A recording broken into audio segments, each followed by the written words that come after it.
When I first started doing the Food Lovers Fat Loss Program, I realized that I had been making weight loss way harder than it needed to be.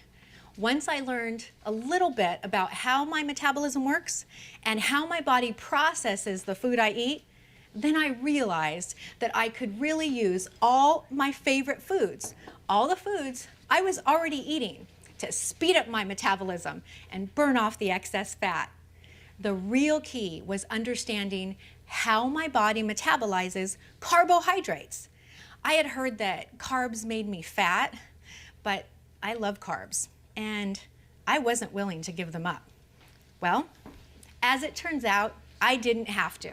See, there are two kinds of carbs. Slow carbs, that's greens, most veggies, certain fruits, and fast carbs.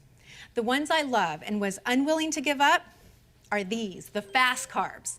That's things like bread, pasta, sweets, even beer and wine.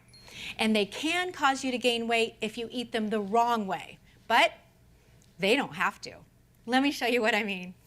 This is a typical day's worth of food, not unlike what my family and I ate before I started the plan. Waffles for breakfast, a sandwich for lunch, and a meatloaf dinner. But the problem with these meals is they don't have the right ratio of fast carbs to protein and slow carbs. Let's take a look at breakfast. It's essentially all fast carbs. And that means it has the tendency to elevate my blood sugar levels, and that puts my body into fat storing mode, basically telling it to store everything I eat as fat.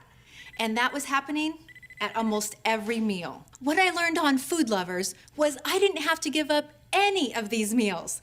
I just had to tweak the proportions so that I had the right balance of protein and slow carbs with my fast carbs to even out my blood sugar levels and move my body into fat burning mode. It was that easy.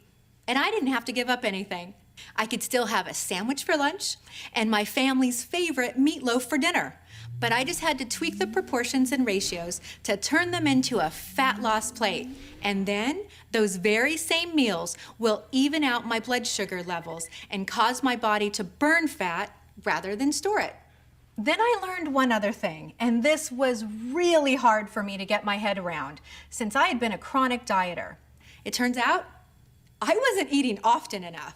See, when you go a long time without eating, like I did, between meals and in the evening, your blood sugar drops and your body thinks it's starving, putting your body once again into fat storing mode at the bottom here. So what did I do? I adjusted my eating schedule and started snacking in between meals and into the evening.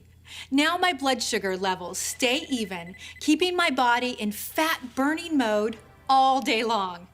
It was that easy. You really can eat all your favorite foods and reduce your waistline every single week.